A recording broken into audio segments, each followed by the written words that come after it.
they're kind of from many places, but so anyhow, they are going to do the Pledge of Allegiance today, and I just want to say that the highlight of this job when I was in the legislature and here is to go to Eagle Scout ceremonies.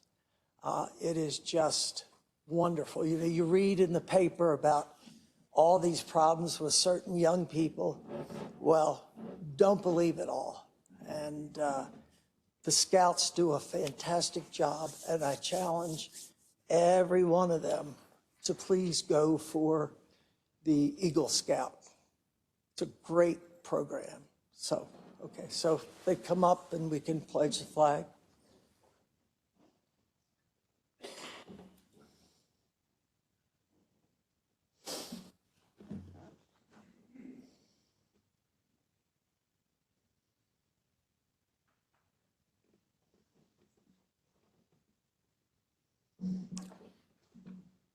I go ahead. Oh. Please join me in the Pledge of Allegiance. Salute for right hand. I pledge allegiance To the flag of the United States of America and to the republic for which it stands, one nation, under God, indivisible, with liberty and justice for all.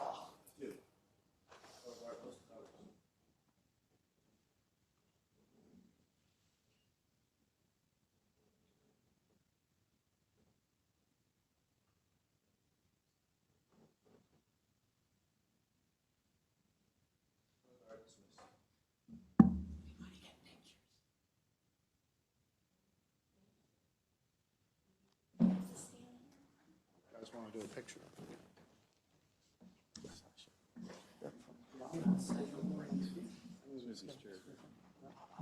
Okay.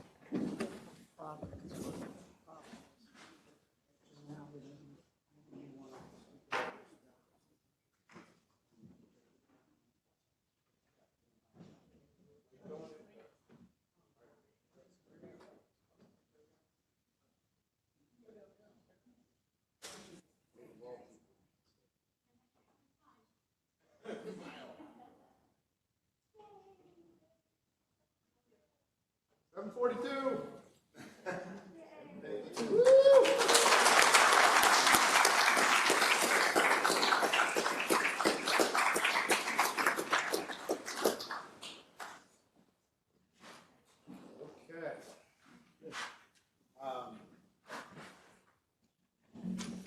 Now I know Councilman Young had a little announcement for us tonight as well. Councilman Young. Thank you, Mr. Chairman.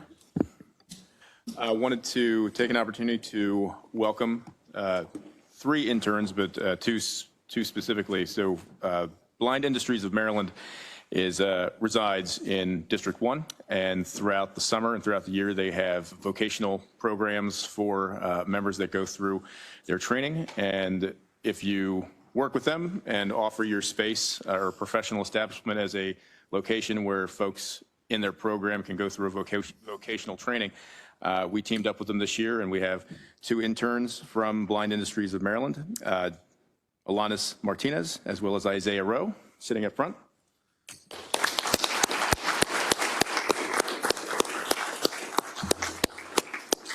We'll be finishing their 2-week vocational training in my office this week. And while we're at it, I also have an intern who's been with me through the spring, Mr. Dominic Gardengi, who's in the back.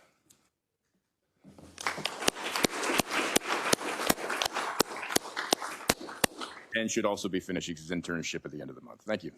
Thank you, Councilman Young. Is there a motion to approve the journal for the meeting of February 7th, 2025? So move. Second. All in favor? Aye. Journal is approved. Next, we have enrollment of bills. Bills 3925, 4025, 4125, and 4225 were passed by the council, signed by the executive, and are hereby enrolled. The council will now, we have in back background noise from somewhere. The council will now consider all fiscal matters. Extensive testimony was taken at the council's work session last week on July 29th. Witnesses who testified at the work session are available to restate their testimony if needed. If a council member has any questions regarding a particular fiscal matter, that item will be discussed as a separate matter. I will now call upon the secretary to read the cover letter for fiscal matters 1, 3, 4, and 6 through 8. Fiscal matters 2 and 5 were withdrawn prior to the meeting. Mr. Secretary. Mr. Chairman and members of the council, fiscal matter 1 is 2 contracts for delipping and refurbishment of baseball diamonds. Fiscal matter 3 is an amendment to contract with Pinnacle Communications Resource Company, LLC. Fiscal matter 4 is an agreement with the United States Geological Survey, Maryland. Fiscal matter 6 is a contract of sale with Mount Everest Incorporated. Fiscal matter 7 is a contract of sale with Robert Lacey Bush. And fiscal matter 8 is a contract with Bolton Partners for actuarial services. Okay, are there any questions or comments from the members on these items? None. Okay. Mr. Secretary, we call the. Is there a motion? Is there a motion to approve fiscal matters? Second. Okay. Yes, sir. Mr. Ortel? Sorry. Aye. Mr. Young? Aye. Mr. Patoka? Aye. Mr. Catch? Aye. Mr. Jones? Aye. Mr. Marks? Aye. Mr. Crandall? Aye. Okay, fiscal matters pass. I think next up we have a grant. Before that, Mr. Chairman. Am I missing the, is that miscellaneous business? Yes, sir. Okay, sorry. So we will now consider miscellaneous business items. Mr. Secretary, first item, please. Yes. Mr. Chairman and members of the council, whenever a contract over $25,000 is awarded by a process other than formal competitive bid, it is required that a copy of the contract be given to the council and the nature and parties to the contract be announced by the secretary at the next legislative session following award. There are 4 such agreements this evening. The first is a purchase order with User Testing Technologies Incorporated. This is for the annual software subscription of the User Testing Insight Core Premium Edition, and this subscription provides user testing for county websites. Award total of $45,796. The second is a purchase order with Next Request Company. This is for the purchase of the yearly software renewal for Next Request, which does which helps the county manage public records requests. This is in the amount of $39,913.46. The third is a supplier contract with Dymaxion Research Limited. This is for the purchase of software licensing updates and support for Scheduled 3W software that is utilized by the county's public library system. Estimated award total for 5 years of $95,000. And the final agreement is a supplier contract with Agilent Technologies Incorporated. This is for the purchase of software, firmware, and replacement parts for the Agilent CPMS. The county utilizes their instrumentation software for water sample testing. The estimated award total for 5 years is $101,423.82. Yes, sir. Next up, we have grants, the FY 2026 Arts and Sciences grant. I know, sorry, I'm goofing up tonight. I'm all over the place. All right. I know Mr. Sachs had talked about this at the last meeting, but since we have a big crowd tonight, maybe we'll have, Mr. Sachs, can you come up and just run through those real quick before the vote? Then everybody knows what we're voting on.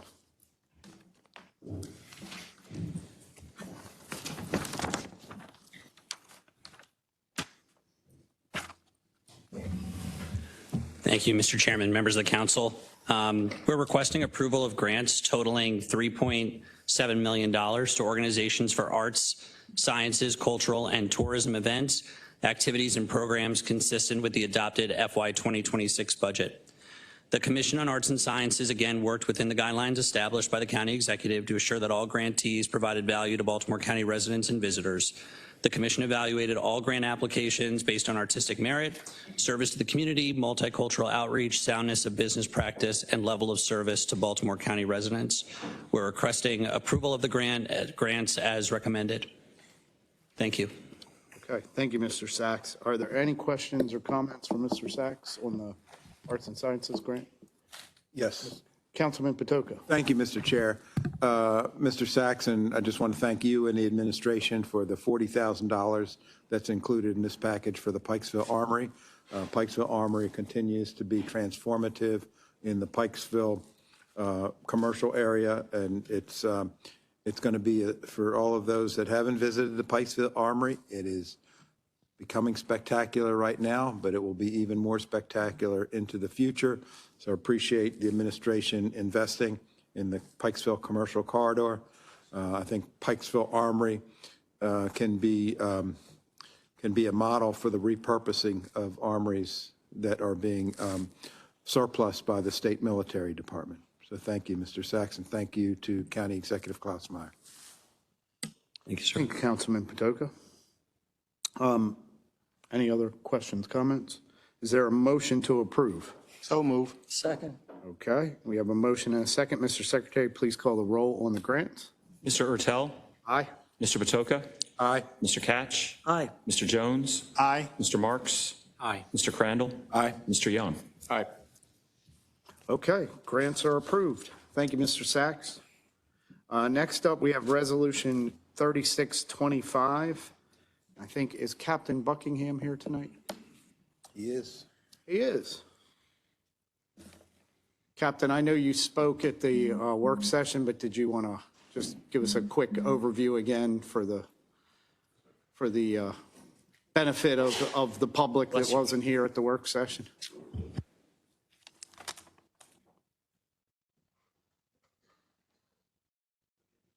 Yes, sorry.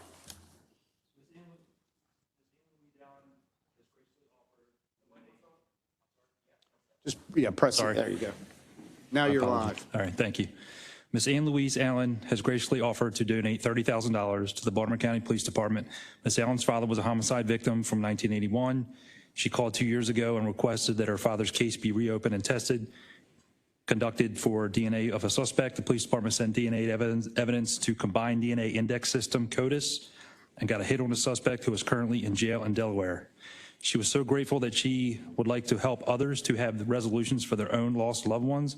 Ms. Allen has donated $30,000 to be used specifically for homicide cold case DNA outsourcing in the hopes that other families can also find closure. Wow. Is there any questions or comments from the members? Yes, sir. Councilman Jones. Yeah, I certainly commend her for her actions and certainly thank the police department for investigating the cold case in the first place. And we have found that the DNA evidence is really making a big difference. And this is not the first individual that have stepped forward to pay monies to assist the government in terms of evaluating DNA evidence. I remember the last time we received a sizable amount to investigate rape kits. So I just think that, she should be commended as a hero, and thank the department for all their efforts to make sure that, nobody gets away with murder Yes, yes, sir. or any crime. Thank you. Thank you, Councilman Jones. Any other comments? All right, is there a motion to approve Resolution 3625? So move. Second. Okay, Mr. Secretary, please call the roll on Resolution 3625. Mr. Ertel, Aye. Mr. Catch, Aye. Mr. Jones, Aye. Mr. Marks, Aye. Mr. Crandall, Aye. Mr. Young, Aye. Mr. Patoka. Aye. Great. Resolution 3625 is approved. Thank you, Captain Buckingham. We appreciate you being here again.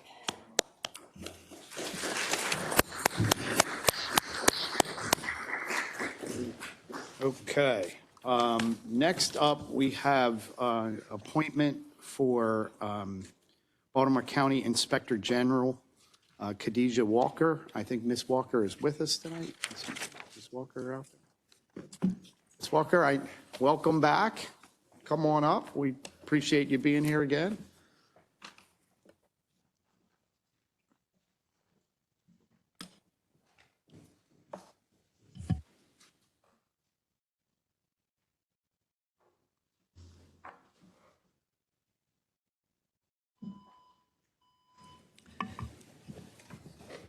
Hello, Mr. Chairman, members of the council. Pam Casemeyer here again. And on behalf of the County Executive's Office, we're here to come with Khadijah Walker, our nominee for Inspector General. And with that, I will turn it over to her.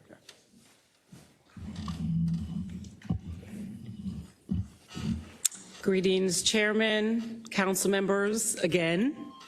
Thank you for the thoughtful consideration you have given to my nomination for the position of Inspector General for Baltimore County. I am truly honored to be considered for this important role and grateful for the opportunity to speak with many of you throughout this process.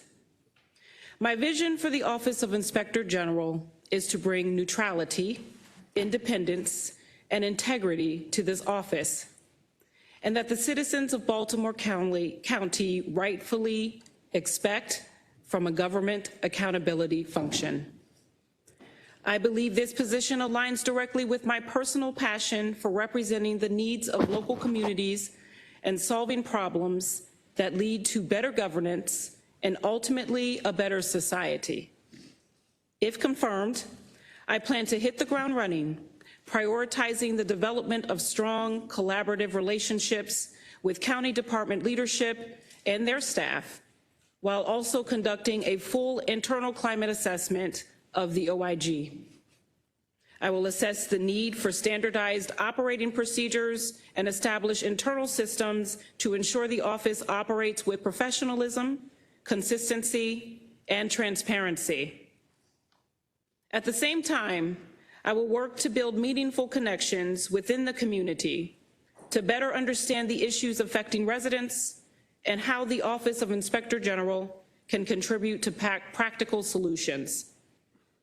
I will also take the time to learn the inner workings of Baltimore County government so that oversight efforts are grounded in clear understanding in how the county operates.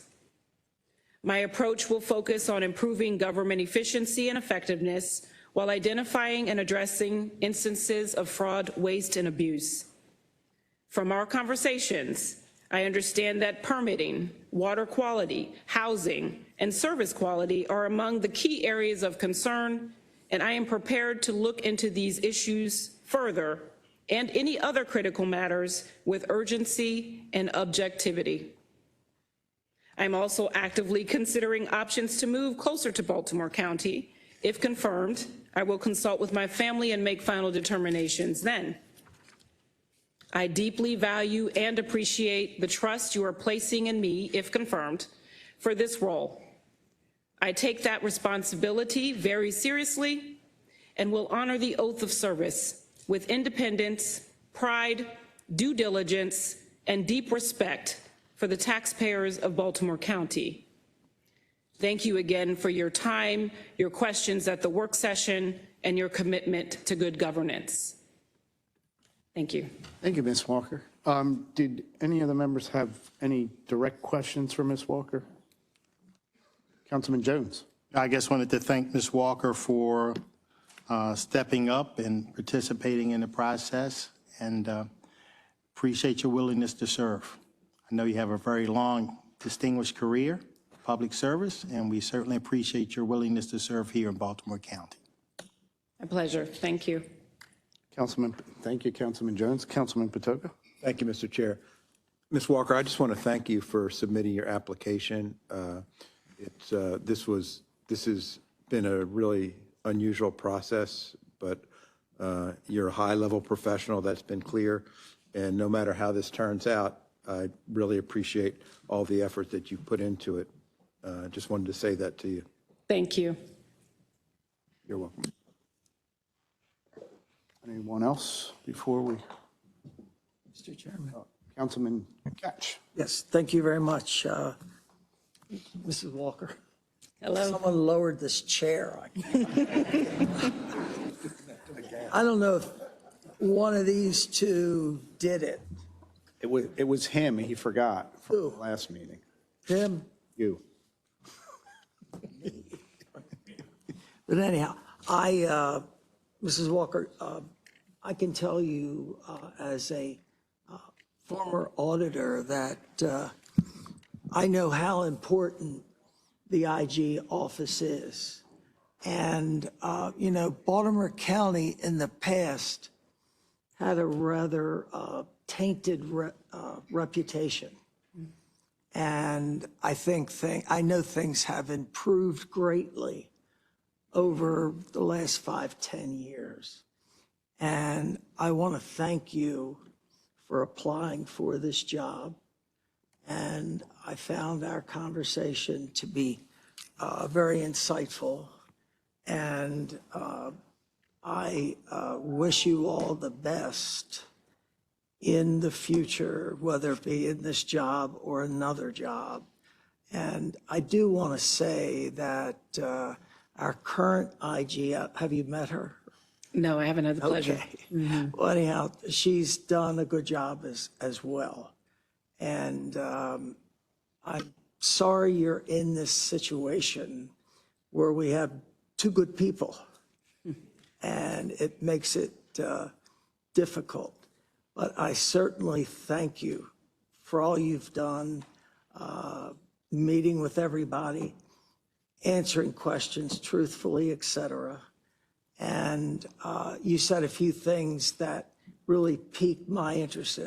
I'm very interested in water quality. As I told you before, our reservoirs have certain kinds of contaminants that we're going to need to face in the very near future. And of course, we need our county agencies to perform efficiently and effectively. And part of the job of Inspector General is to look at the operations and make sure that procedures are being followed and that the office is as effective as it can be. And in all sincerity, I thank you very much, and I wish you all the best. Thank you.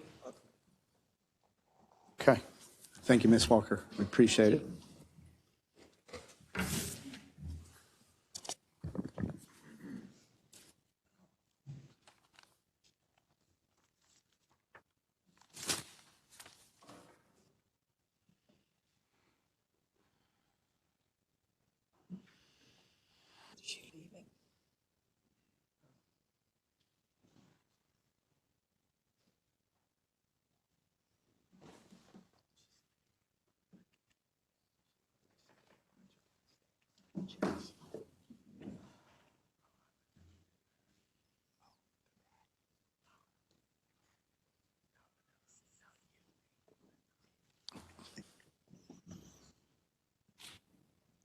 Okay, are there any comments from the members before we call for the vote?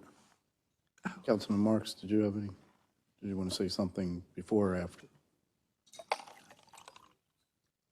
I'll speak if you speak. Councilman Jones is itching to speak as well, so. Thank you very much. I do have a statement I prepared. Okay. So in all my years as a councilman, I've almost always voted for the county executive's nominees, even when those nominees share divergent opinions than mine. I believe the county executive deserves the opportunity to surround himself or herself with capable, qualified men and women who can operate government and carry out the executive's goals as endorsed by the voters who elected that executive. This, however, is a different case. First, the nature of the Office of Inspector General. This is not an office envisioned as a direct report to the county executive. And second, the level of public attention. I've received emails and phone calls from Baltimore Countyans of all political persuasions, many of whom have never contacted our office before. They've almost all been of one opinion, that Ms. Madigan deserves to be reappointed. The county executive's nominee, Ms. Walker, has deep credentials in federal service a career that merits respect and appreciation. Had the state legislature, in fact, acted on the county council's recommendations to create a regional water authority, Councilman Katz, you talked about water, Ms. Walker would have been a perfect candidate to lead that type of entity.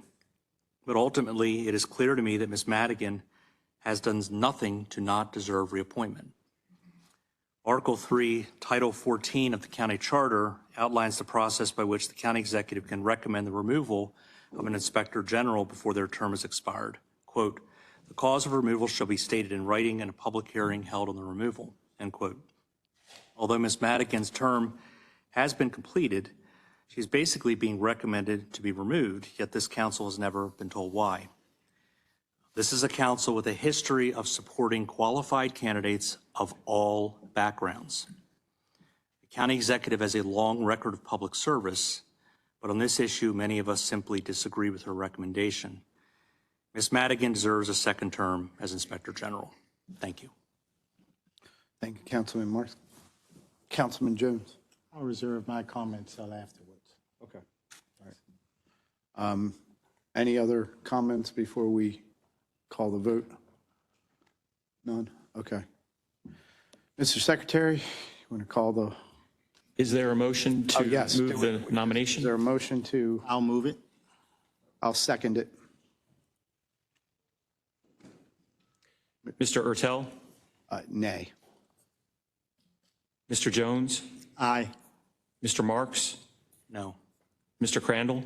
No. Mr. Young? Yes. Mr. Patoka? Nay. Mr. Katch?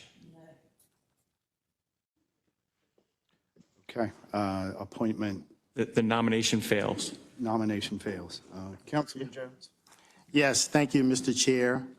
And today, I must admit that I am deeply disappointed and concerned regarding the council's actions here tonight. Ms. Khadijah Walker did not receive a fair evaluation for this position. Councilman Marks, you're right. You've never voted against a nominee, and neither have I. I've been here for 11 years, and in my 11 years, we have never rejected a nominee put forth by the county executive. And as I understand it, this will be the first nominee in Baltimore County's history to be voted down by this body. Now, that fact alone should give us a little pause. The county executive has a responsibility to select nominees. Our role is not to play politics, but to determine whether the nominee is qualified. Not whether we personally agree with them, not whether we think someone else would be better, but whether they are qualified. Ms. Khadijah Walker is extremely qualified. Her record speaks for itself. With years of experience, she has demonstrated integrity and a clear commitment to public service. She has earned this opportunity. But unfortunately, it was clear from the start that some members of this council had made up their minds before even hearing from her, not based on her qualifications, not based on a fair process, but based on political considerations, and in some cases, a refusal to support any nominee regardless of merit. That is not what our constituents expect of us. That is not leadership.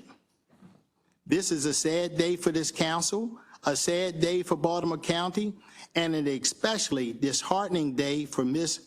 Walker, who deserved a fair evaluation and not deserved to be treated in this way.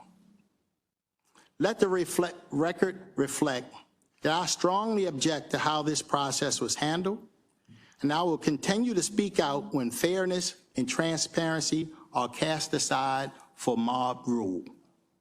Thank you so very much for giving me an opportunity to speak.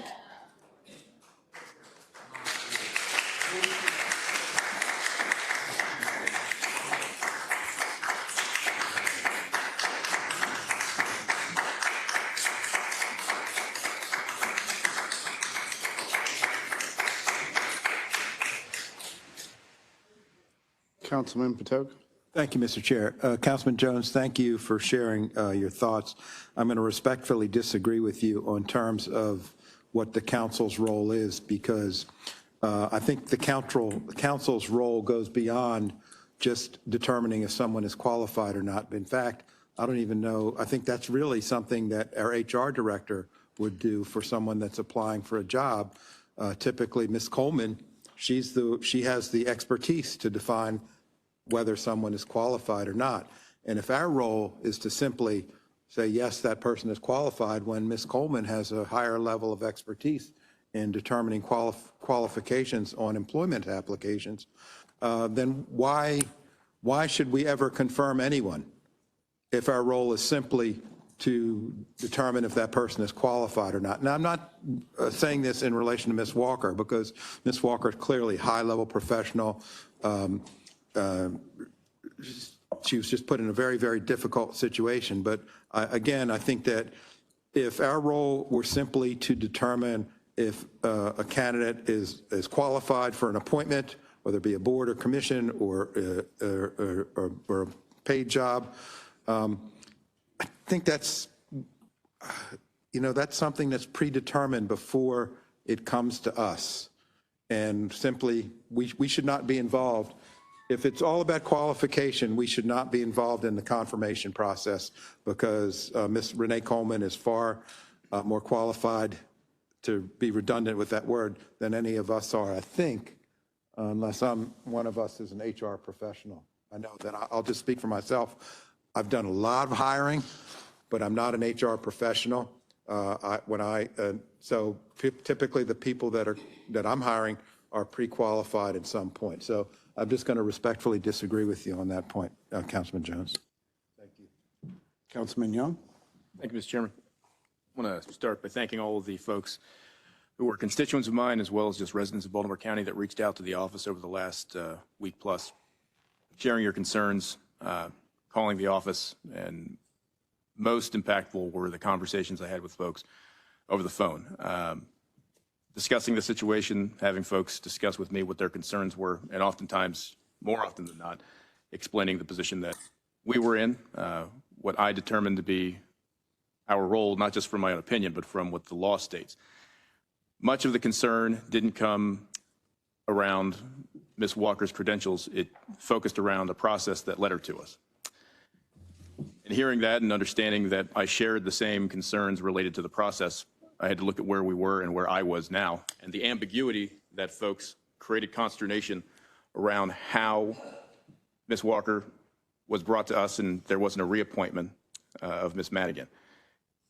That being said, the thing that was clear in the law, where folks didn't understand what the county executive's clear role was or what she could do and she couldn't do, but was clearly stated what our role was, which was, as Councilman Jones described, determining whether the person that's been presented to us was qualified and capable of doing the job in which they were appointed for.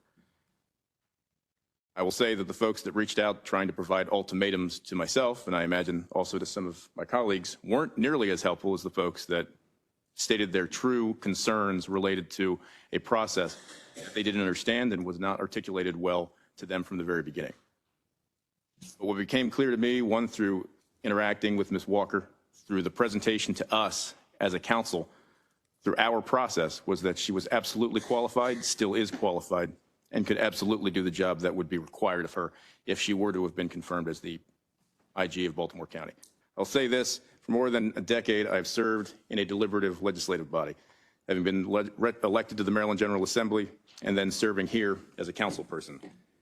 When the majority of members commit to a position before we can convene or deliberate over a particular issue, it's not simply that we're making a choice before we've talked to each other, but we've abandoned our obligation to the people we serve and the purpose for convening at all if we make a determination before we have an opportunity to take all information and to have a chance to talk amongst ourselves related to what our decision is going to be.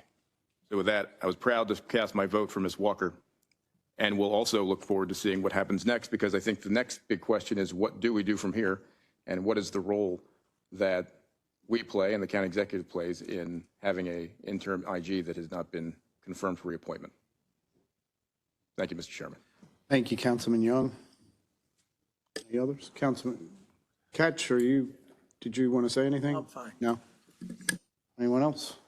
The one thing I would say is that for everyone who's in the audience today, this is the first time we've ever had, our IG position was created in 2021. So this is the first time there's been an appointment or a reappointment or an appointment thereof. And it's the first time we've had to go through a process. And a lot of us, including the public, had a lot of concerns about the way the process was handled. Baltimore County, unfortunately, has had a long history of kind of backroom dealings. And unfortunately, I think this whole process has become the poster child for the sins of the past.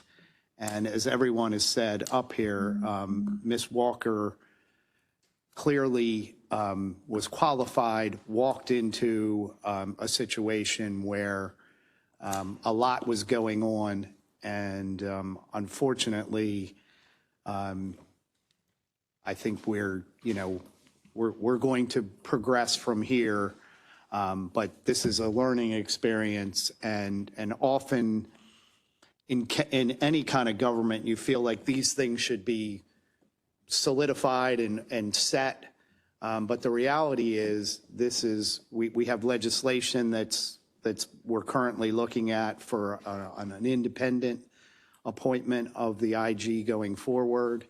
And a lot of that has come out of this process. So I think while we can point a lot of fingers at different people at this point, it's not productive. This is something we're going to learn from and hopefully have public trust back in the office of the IG, that it is that it is not influenced by any kind of politics at all. So again, it's unfortunate that we're in this situation, but we have to move on. So I appreciate everyone being here for this. Any others? All right, so we will move on. We have one other appointment. Baltimore County Ethics Commission, a volunteer position. Mr. Haynes is with us. I know you spoke at the work session last week. Mr. Haynes, did I just turn that off? Was I on before?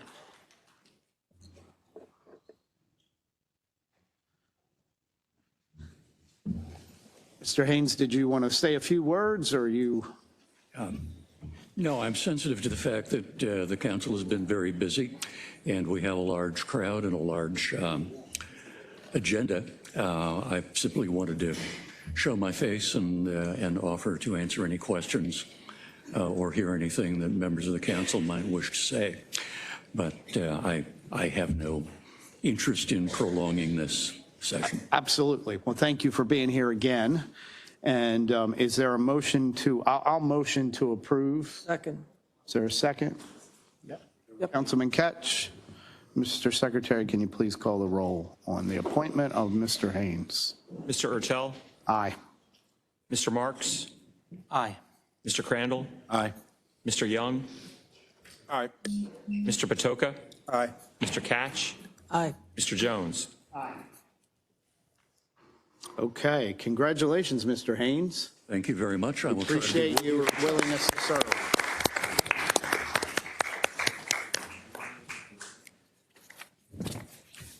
Next up, we have a few resolutions. Mr. Secretary, did you want to read those into the record? Yes, sir. Mr. Chairman and members of the council, we have 4 resolutions on the agenda this evening for introduction only.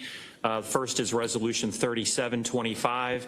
This is a resolution to accept a donation from the National Education Center for Agricultural Safety. Next is a resolution 38-25 to authorize a payment in lieu of property taxes, also known as a pilot, for Towson Owner LLC. Resolution 3925 also is a resolution to authorize payment in lieu of property taxes or pilot with Holiday Heights MD TC LP. And finally, we have Resolution 40-25, sponsored by Councilman Marks, General Assembly Inspector General Oversight of BCPS. Again, all four are for introduction only this evening. Okay, thank you, Mr. Secretary. Yes, sir. We will now move on to final reading and vote of bills. There are no bills for final reading and vote this evening, so Yes, sir. we're not moving on to that. Yes, sir. But we do have a new bill for introduction. Mr. Secretary, did you want to talk about that? Yes, sir. We have several bills for introduction, Mr. Chairman and members of the council. Excuse me. Bill 51-25. This is from the current expense budget, Victim Witness Unit Services. Bill 52-25, sponsored by Council members Patoka and Marks, Historical and Architectural Preservation, Issuance of Demolition Permit. Bill 53-25, sponsored by Councilman Marks, Maryland Model Floodplain Ordinance. Bill 6-24. Bill 54-25, also sponsored by Councilman Marks, Correction of Zoning Map, Notice by Council Member. And Bill 55-25, sponsored by Councilman Ertel as chairman, revision of councilmanic districts, again, for introduction only this evening. Okay, thank you, Mr. Secretary. Before we adjourn the meeting, I wanted to make some remarks on Bill 55-25 for the record. This is the redistricting bill that we are introducing this evening. It has been said before, and it bears repeating, the bill and the map that are being introduced tonight gets us one step closer to the historic expansion of the Baltimore County Council from 7 to 9 members. Since Baltimore County became a chartered county in 1956, the county has changed dramatically. Our demographics have changed. We are a more diverse county than ever. Our population has more than tripled since 1956. We recognize that expanding the council would be difficult. We also realized that it was overdue and it was necessary and a welcome step to keep moving the county forward in the right direction. Expanding the council also means drawing new council districts. To do that, we enlisted the help of a councilmanic redistricting commission. Each of us appointed a member to that commission. Their work was difficult and complex. I don't think they realized how difficult and complex that it would be. From January through June, the commission held 13 public meetings, released 2 draft maps, and a majority approved a 3rd map as its final recommendation. The commission submitted its final report and recommendation to the council on June 17th. Their work was not without controversy, and some members of the commission had to endure name calling and threats. Frankly, they did most of the heavy lifting when it comes to redistricting. They gathered the relevant information, received training on all aspects of redistricting, the Voting Rights Act, and submitted a final report and recommendation. I want to thank each volunteer member of the Redistricting Commission for their long hours and hard work, and it truly was a heavy lift. They all deserve great credit and respect for the work they did in just 4 months to help get us to where we are today. Since the Redistricting Commission submitted its final recommendation, the council has reviewed their map and looked at data. Each of us have great consideration for the commission's map. The commission's map created 2 majority African-American districts and 1 majority minority, or what we call a BIPOC district on the west side of the county, and 1 BIPOC district on the east side of the county. In creating the BIPOC districts on the west side, the commission's map reduced the voting age population of the majority black districts to relatively slim majorities. In addition, both BIPOC districts split up communities in both Woodlawn on the west side, and Essex Middle River on the east side. However, we were not willing to sacrifice communities as well as jeopardize the voting power of strong, established majority African-American districts in order to create BIPOC districts that look gerrymandered and we were not convinced would actually result in better opportunities for minority candidates. The redistricting bill and map we will introduce this evening represents a new era of the county and the 9 new council districts we will have in 2026. The map is a product of what county residents told us they wanted at the July 8th public hearing and in many of the emails we have received. The map creates 2 solid majority African-American districts that provide the best opportunities for voters in those districts to elect the preferred candidate of their choice, and does not create an adjacent BIPOC district that would detrimentally take African-American voters away from the 2 majority African-American districts.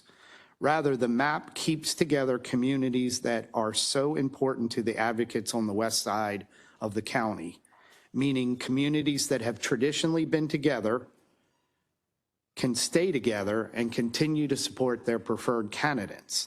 The map also creates 2 distinct districts in the Randallstown and Woodlawn communities, 2 areas that have historically been the center of African-American political advocacy in our county. Similar to the west side of the county, we heard at the public hearing on July 8th that ensuring communities that have traditionally been together stay together was vitally important on the east side as well. Creating a district that encompasses the Essex Middle River and waterfront areas was also a goal. And this is accomplished with the addition of the new district on the east side. Like Randallstown and Woodlawn, Essex Middle River can continue their history of strong advocacy in the new waterfront district. Now that Bill 5525 has been introduced, we look forward to hearing more from the public on the bill and the map.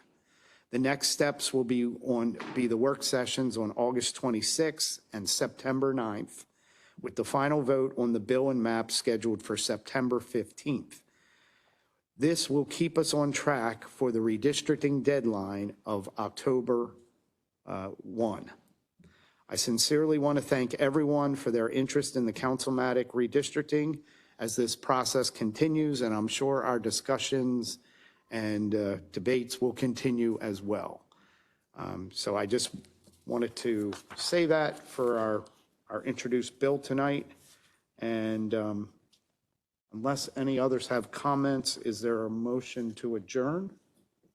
Mr. Chair? Councilman Jones. No, I just wanted to, just tell the public that we have a map that's being put forth. However, we're not going to vote on it until, I guess, at the end of this month. So feel free to continue to reach out if you have any suggestions or recommendations. We look forward to hearing from you. All right, thank you. And I'll second that motion. September 15th is when we have to vote on it. Mr. Chair, I'll motion that we adjourn. Okay, is there a second? I'll second it. Second, all in favor? Aye. Aye. All right, great. All right, so we're not done yet. While we're adjourned, as is customary, anyone who is registered to speak online or in person prior to the meeting is allowed 3 minutes to speak. Ms. Belcastro, I know we have a few different speakers tonight. Do you want to call our first speaker? I was getting ready to call Mr. Albert Barnes, but he does not seem to be on the meeting any longer. So I will go to our next speaker, who is Linda Dorsey Walker, who is here in person. Ms. Dorsey Walker, how are you? How are you? You have the scroll. I know it has.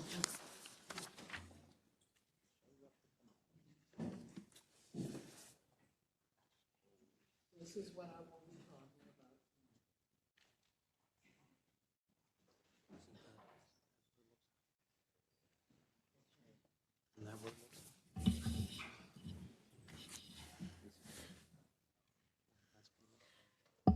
Good evening, gentlemen. Good evening. My name is Linda Dorsey Walker, and as I said, it's been a long 4 years since I first said it's time to throw out a map proposal I made in the year 2001. In that year, there was a night like this, only many, many, many more people, and the meeting went on to midnight. And there were two opposing sides, and one person only stepped forward with a third option. And that turned out to be the option that we move forward with for the next 20 years. After that, I contacted the county council and others and said, let's throw out that third option that I worked on that had been around for 20 years, because we changed so much as a county. We've grown over 100,000 more people. We had new Americans and young people that wanted to run. We had people from the LGBTQ community. We had many more women, and we definitely had even more African Americans that wanted a county council district. You see, in 2001, we were allowed to create one only African American district, but we already had sufficient population in 2001 for two. So understand this, for 24 years, there are people who have been waiting to get that second district, waiting very patiently. And when I started my ballot petition initiative to expand the number of county council districts, there were people who came, even before that, they had come up to me from the Woodlawn area, from the Gwynn Oak area, who said, when's it going to be our turn to have our own individual voice? We understand that all these other sections have a voice, but we're pretty far away from those folks up there in Owings Mills and near the Carroll County line. When do we get, because we already had sufficient people for that separate district. So that's what I promised I would try to see if there was some way that we could get additional districts by shaving down the current district size of 125,000. I was hoping to bring it down to 75,000. We're going to bring it down to 95,000. So what we have proposed, this coalition that some of us have been around for 4 years together, we have this West Side Coalition propose the Woodlawn approach. That includes an area for Catonsville Arbutus, Woodlawn Lock Hearn, Randallstown / Owings Mills, Pikesville / Reisterstown on the western side of the county. We don't really have a voice into or power over. We presented a complete map earlier in the year that added a BIPOC district on the eastern side of the county, but we really don't have any control over the choices made on the eastern side of the county. Because we believe, my brother Keith and I, we were raised to learn how to color within the lines. We followed the rules, the generally accepted redistricting practice of compactness, contiguousness, size, standard deviation, following communities of interest. We color within the lines. Not everyone that showed up with a map was willing to color within the lines. You have that flexibility in sometimes in life, but not when it comes to redistricting.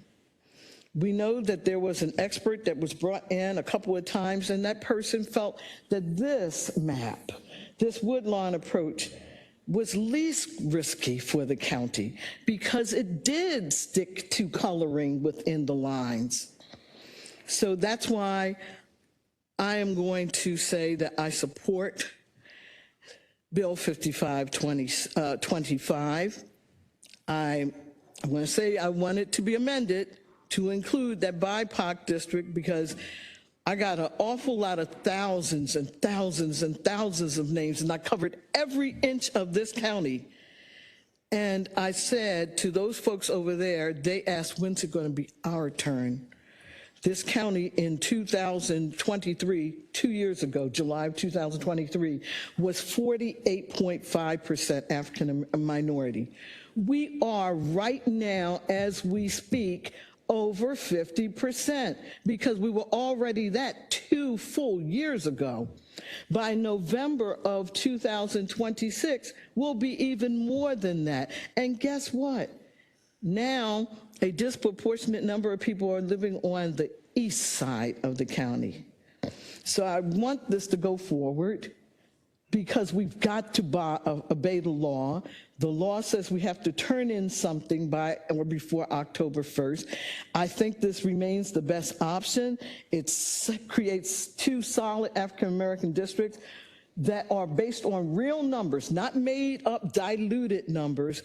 This area, District 2, is really 74.5% African American. This district, District 3, Randallstown, Owings Mills, is really over 60% African American. We've had people come forward and said, yeah, but let's create new numbers and new formulas that bring it down to 51, 52%. No way. No way, because this map can't be changed every 2 years. It's been 70 years. And so 6 years from now, in the year that ends in 2031, that's going to be the next redistricting year, we've got to make sure that the numbers, the majority margins will still be around even then. So we have to care about whether it's only 51 or only 52% right now, because the projected growth is going to be most of it on the eastern side of the county going forward. So I hope we've dealt with everyone fairly. We've invited people in. Some people have said, look, we're willing to listen to you if before we set up the meeting, you agreed to our layout. And some have even said, as early as 2 days after the election, we're preparing to sue the county. And that's why we're not going to go with the proposal that you all haven't even come up with yet. Myself and my brother Keith Dorsey. Guess what? We never at any time threatened to sue this county. We just said, please listen to our Woodlawn approach, and we will follow the rules and color within the lines. Thank you. Thank you, Ms. Walker. Next speaker, Ms. Bocha. I'm going to go back to Mr. Barnes. I believe he may have logged off and logged back on. Hopefully this is him. Thank you, Linda. Thank you. Mr. Barnes. Yes, can you hear me? Yes, we can. Whenever you're ready to begin. Yeah, I'm in support of the Woodlawn plan, and have heard rumors that the West Side plan, the portion of the Woodlawn plan, will be incorporated into the proposed plan. I just wanted to ask, is that a correct statement? As far as the West Side plan being incorporated into the proposed plan. Mr. Barnes, I think it's very similar, yes. Very similar, but can you tell me what difference is it? Well, I mean, this, you can speak, but where this isn't unfortunately tonight, we're not here to go over the specifics of the map. Right. But we have 2 work sessions. We have one on, I had said those before. We got one, I think the 29th of August 26th. August 26th and September 9th. 2 work sessions that will discuss these again. Okay, thank you. All right, thank you, Mr. Barnes. We appreciate you being with us tonight. Thank you. Okay, next speaker, Ms. Belcastro. Next speaker is Keith Dorsey, who is here in person. Mr. Dorsey, how are you? You're looking very dapper tonight.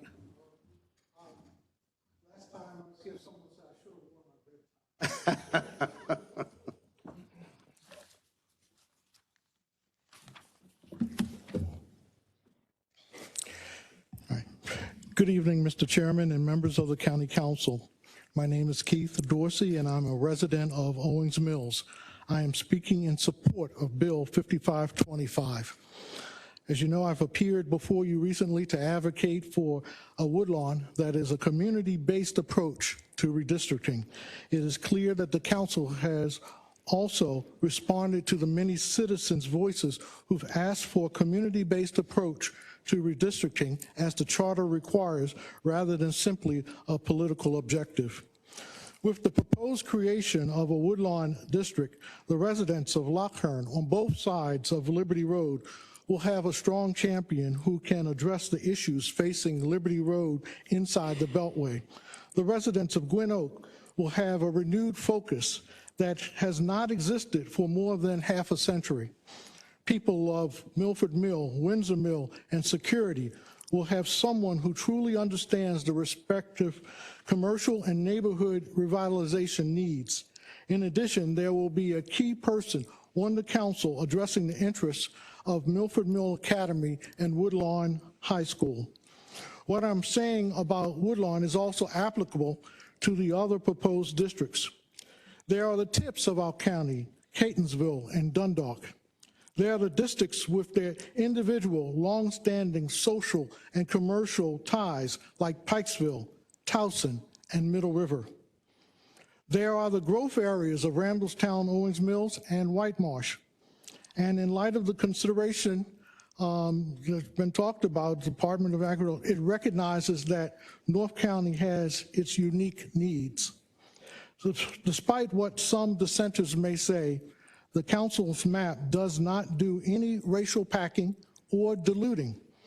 It respects that the residents of Woodlawn, who just happen to be 70% Black, deserve to have a separate voice on the council as much as the residents of North County, who just happen to be 70% white. So in the weeks ahead, I ask other residents of Baltimore County to voice their support for the proposed map.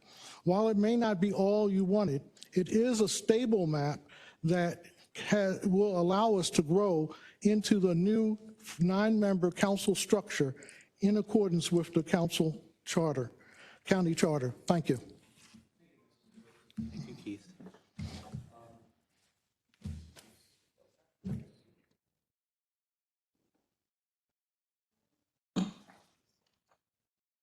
Speaker is Bishop Barry Chapman, who is here in person.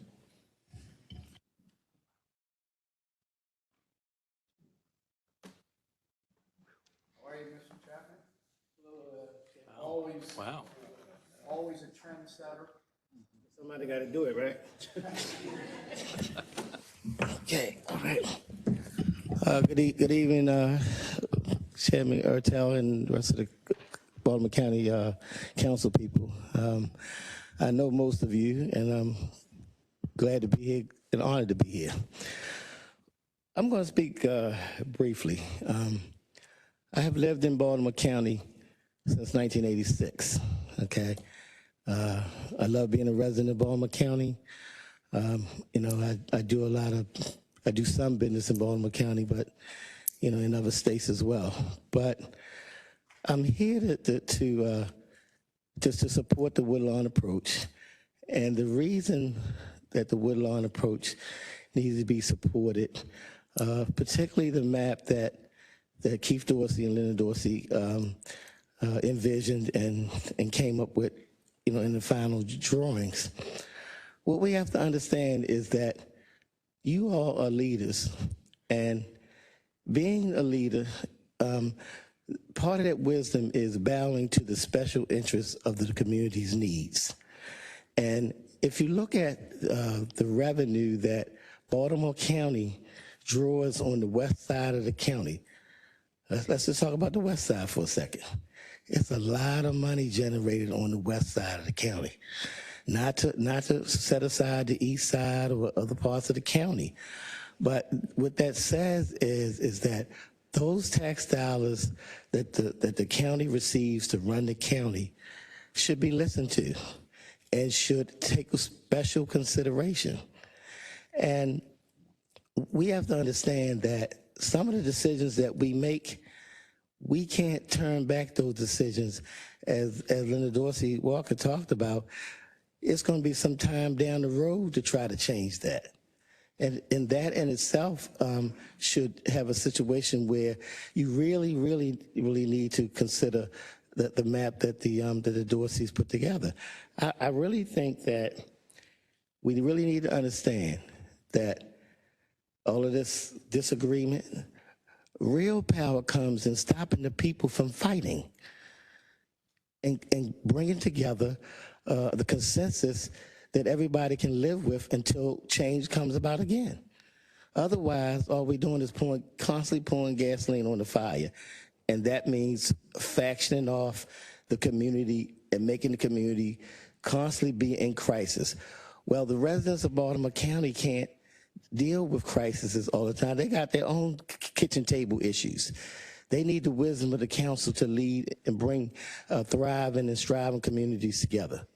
So I respectfully request y'all to really consider passing the Woodlawn approach. And thank you very much for your time.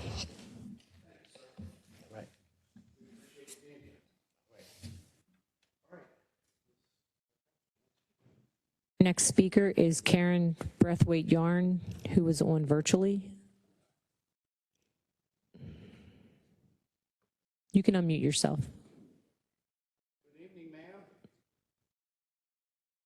Good evening, members of Baltimore County Council. My name is Karen Braithwaite Yarn. I live in Owings Mills, Maryland, and I too endorse and support Bill 5525, which includes 2 African American districts, Randallstown and Woodlawn, and a BIPOC district, which will include Essex and Middle River. Thank you, gentlemen, and thank you everyone who makes Bill 5525 possible for consideration. Have a good evening. Thank you, ma'am. We appreciate you being here with us tonight. Ms. Belcastro, next speaker.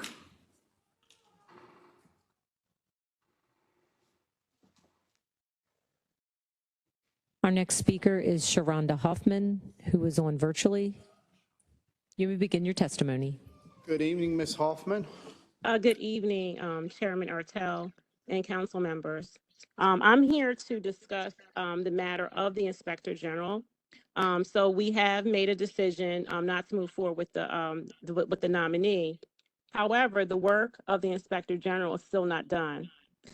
On the website of the Inspector General, she has listed the recommendations she has given to this council. She also has come up with a new report today. So I urge you to be proactive. There has been several issues that come up, including the issue that came up in reference to Kathy Bevins. What happens if someone leaves their area? There are also opportunities, just like Councilman Patoka, to enhance the independence of the office. One of the duties that the council has is that you can have hearings. This process was not normal. So it's interesting that people will say, well, I only can look at the qualifications of the individual in front of me. That goes back to this courtesy issue that I have to issue with.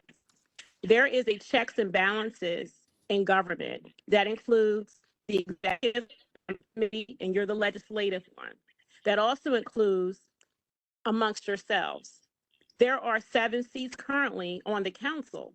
So every time there is a bill, there should be enough information that each individual is not in that district and make a good decision. What we have is another way that there is so much disorder because we're looking at everything in a piecemeal situation. I do understand that the county executive did not make an illegal decision, but it's all about transparency and understanding the process and understand why. And so I'm just asking the council to do a better job of providing information. And I hope that in the next work session, you will give a better description of the changes to the map instead of just doing a press release. So like the individual that asked the initial question could have his question answered, because many people do not know how to use the different tools and interactive map, and some people don't even have the internet. So it'll be great if you had an actual session where you have a YouTube video or something to allow people to understand what's happening. And let's not do this behind closed doors. Thank you very much and have a great evening. Thank you, Ms. Hoffman. Next speaker.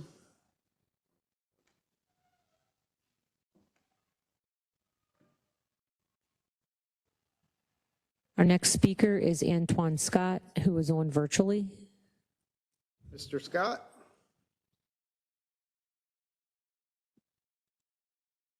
There he is. You may begin your testimony.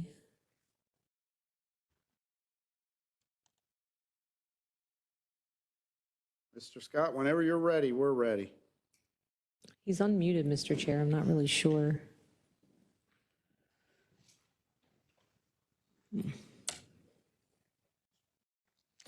Let me leave Mr. Scott in the panelist list, and then I'll go on to the next speaker, who is Dr. Dorsey? Yes, Dr. Dorsey. Let me get to Dr. Dorsey. Dr. Dorsey, you are on as a panelist. You may begin your testimony when you're ready. Oh, no, I apologize. I didn't know who to email. I yield my time. But thank you for the county council tonight on your vote based off of the process. And hopefully we can move forward in a positive manner. So thank each and every one of you, and I yield my time. Thank you. Thank you, Dr. Dorsey. We appreciate you being here with us. And why don't we move to Our last speaker, and then I'll go back to Mr. Scott, is Fred Homan, who is here in person. Mr. Homan, how are you? Good.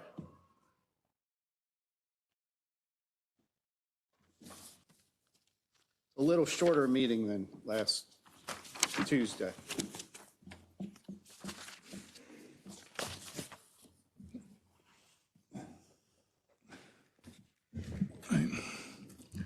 I have a question for you, and actually for anybody in the room, because the one thing about the IG in the county law, right, is the question of transparency. And what I mean by that is right now, the most important power that the IG has under the county law, right, is the ability to do nothing. If a frontline employee is ordered by a high-level official to break the law, and breaks that law because they're afraid of losing their job, and they report that to the Inspector General, and the Inspector General takes that whistleblower's report and puts it in a file in the bottom of their desk, there's no way for anyone to know. There is absolutely no transparency in the operation of this IG's office. On 3 separate occasions that I've told you about in writing, the IG has had a whistleblower come to them, and that report has been buried, and no one knows. No one knows the detail. No one in this room, I mean, I'm happy if I'm wrong and they tell me, but no one knows the detail, and the IG doesn't have to say a word. But that employee has nowhere else to go. I mean, once they've gone to the IG, where are they going to go? They're afraid. Obviously, they went to the IG in the first place. They're afraid about what upper management might do to them. What do they do? And you have had, in the cases that I gave you, multiple employees who were specifically directed to break the law. And it was reported to the IG, to IG Madigan, and she did nothing. So the question is, where is the transparency? Where have you provided for transparency in the operation of the IG's office? Is this the only person in the county who's accountable to no one? I mean, can't be accountable to the public because the public has no way to find out if she's buried the reports. How is anyone to know? And I'm happy if you can tell me how they would, or if anybody can. But I've been at this now for 4.5 years. And I've seen multiple situations, as I've told you, and I've documented them to you, and the IG's office has done nothing. Now, I'd like to have an answer. I'm sure no one wants to talk to me about it, but I'd like to have an answer. It's a good question, Mr. Homan, because you're right. And especially in a whistleblower situation, that employee is expecting that they're going to be heard and the issue is going to be dealt with, or at least they're going to get an answer about what was found out. And where do they go? And who else do they go to? Mr. Chair, I'll take a shot at this. Go ahead, Mr. Patoka. So I read the Inspector General's annual report. I didn't read the one that just came out today, but I've read ones from previous years. And I'll just try to recall some of the numbers. So it's complaint driven. Her investigations are complaint driven. And I think that there were somewhere in the neighborhood of 220 some complaints that reached her office. And of those, I think she filed maybe 23 investigations were followed, or she followed through with 23 investigations. And so I think that in all of our leadership positions, and Mr. Homan, you were certainly in a leadership position with Baltimore County for many years, we have to have some faith that people that are, like in the discussion we had earlier about qualifications, I have faith in the director of human resources that she can determine whether someone is qualified or not qualified in the job, because she's an expert in that field. And in the position of Inspector General, similar. We have to have faith that that person has professional judgment. And, from what I read, there were almost 200, there were 23 that were followed through with some level of further investigation, a secondary level of investigation, but 200, and that's kind of... So what you're telling the employee that's ordered to break the law is there's nowhere for them to go. If the Inspector General chooses that they're not going to follow up on someone telling them to break the law, there's no place for them to go. Well, there's no overview, there's no oversight whatsoever of an Inspector General, because we're thinking that the Inspector General is above and beyond the kinds of things that can impact a personal decision. Well, I will tell you this, Mr. Homan, in 5025, Bill 5025, there's mechanisms in that bill for removal of Inspector General with cause. But there's no provision in there for anyone to find out about what the Inspector General has chosen not to do. In order for anyone to bring cause, they have to be able to know. There's no way for anyone to know. What I would recommend, Mr. Homan, is when that bill has when is the next public hearing on that? So it's coming up. Certainly bring that forward and we'll see what fits into the bill. I mean, it's a great question because it hasn't been addressed. Yes, Mr. Chair, I thank you so much, Mr. Holman, for being here today and always providing a service to Baltimore County. I'm reminded of a couple of years ago when we were looking to put this, the whole issue of the Inspector General on the ballot. And it should be noted that I voted for the Inspector General's creation.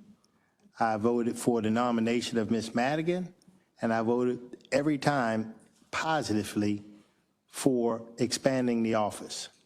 However, at one point, I did recommend an advisory board, a board where there would be other eyes on what was going on in the office. They wouldn't have any authority over the Inspector General, but clearly they would be there to provide some oversight, or I shouldn't say oversight, they'd be there to provide some advice and counsel and just have another set of eyes, because I understand where when there's no one else around, I believe, it gives an opportunity for people to keep quiet, as you say.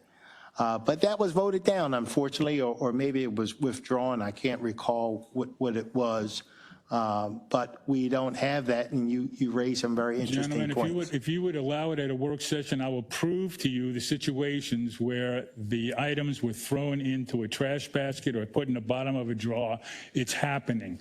And it shouldn't happen with any Inspector General, no matter who you choose to be Inspector General.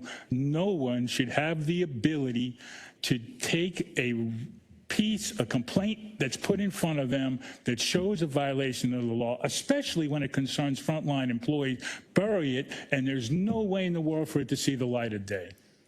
That's crazy. Thank you. Thank you, sir. Mr. Chair, I'm going to go We back. have one left. Yeah, Mr. Antoine Scott, I'm going to try him again and see if he's available. Mr. Scott, are you there?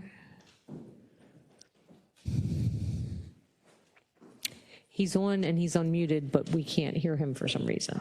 I don't know if it's on his end. Thanks, Troop 742. Thank you. Go 742.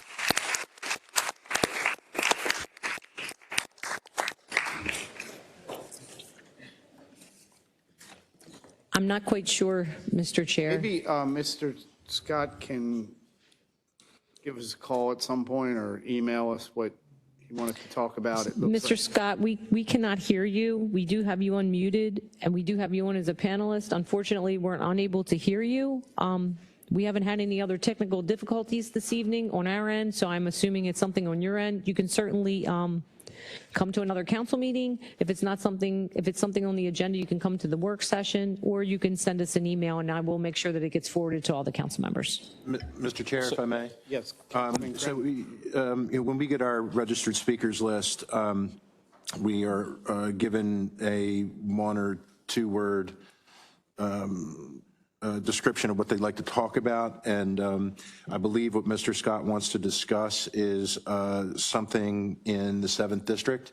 And I have the topic here, and I'd like him to know that I will speak with the Department of Planning on this issue. And if he could kindly send an email to our office, or we have his contact info. Yes, I do. And I want to add that we did receive an email in the general counsel email today concerning this very subject. It wasn't from him, but it was from someone else, I believe. Okay. It was actually from him as secretary to the Mrs. Renee Association Foundation. So Ms. Belcastro forwarded to each of your council district email addresses Mr. Okay, we'll have that. I'll talk with the Department of Scott's Planning, email. and we'll see about the viability of what Mr. Scott wants to discuss. And get back to him. Thank you. Anything else for the good of the order before we wrap up? No? There's gefilte fish in the back? Yes, there's